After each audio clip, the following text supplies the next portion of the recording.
करणे।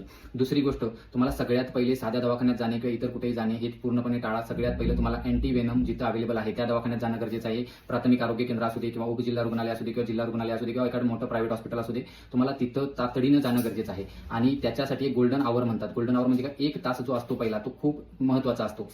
त्या 1 तासात जर तुम्ही कोणताही विषारी साप चावू दे, तर तुम्ही त्या 1 तासात जर तुम्ही दवाखान्यात पोहोचले तर तुमचे वाचण्याचे चान्सेस 99% आहेत। तुम्ही 100% वाचू शकता।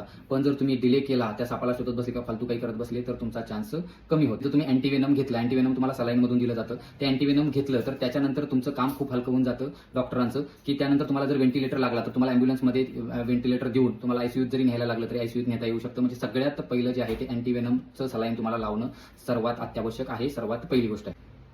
आपल्या महाराष्ट्रात 4च विषारी साप आहे। 1 आहे मण्यार, 2 घोणस, 3 नाग आणि 4 फुरसे।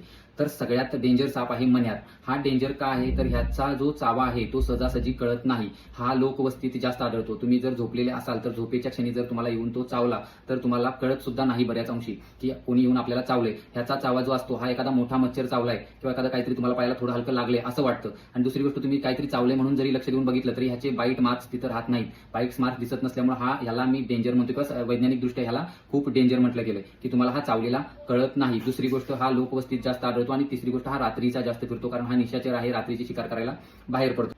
तर मण्यारपासून तुम्हाला वाचायचं असेल तर ह्या 2 गोष्टी लक्षात ठेवा। हा साप आहे, हा रात्रीचा फिरत असतो आणि दुसरी गोष्ट लोकवस्तीत आढळतो। त्यामुळे खाटावर झोपायचा प्रयत्न करा।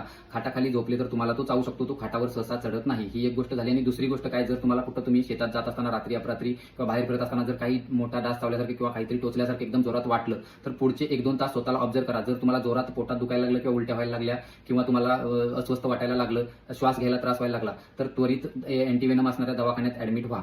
त्याच्यानंतरचा सगळ्यात डेंजर साप आहे घोणस। तर ह्याला त्यानंतरचा डेंजर मी का म्हटलंय, ह्याचा कलर पालापाचोळ्यासारखा असतो आणि हा लोकवस्तीच्या पेक्षा जास्त रानवस्तीत आढळतो, म्हणजे शेतवस्तीत आढळतो। तर ह्याचा कलर पालापाचोळ्या असतो आणि एखादा मनुष्य ह्याच्या जवळ जरी आला तरी हा पळून जात नाही, जाग्यावर स्थिर राहतो। आणि काय करतो, जेव्हा तुमचा पाय त्याच्या जवळ किंवा त्याला इजा होईल अशा ठिकाणी पोहोचला की तो जोरात म्हणजे एकदम वेगाने तुम्हाला दंश करतो।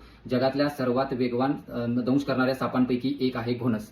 तर मित्रांनो, जे दुसरी गोष्ट सांगितली की जो घोणस आहे त्याच्यापासून तुम्हाला वाचण्यासाठी घोणस, नाग आणि फुरसे यांच्यापासून तुम्हाला वाचायचं असेल तर तुम्हाला शेतात जाताना गंबूट वापरणं खूप गरजेचं आहे। तो विनाकारण भीतीपोटी सापांना विनाकारण जे मारलं जाते किंवा चुकीच्या पद्धतीनं पकडलं जाते त्यामुळे ते नंतर काही दिवसानंतर मृत्युमुखी पडतात, हे अज्ञान दूर करण्यासाठी मला हा व्हिडिओ गरजेचा वाटला म्हणून तुमच्यासोबत शेअर केला।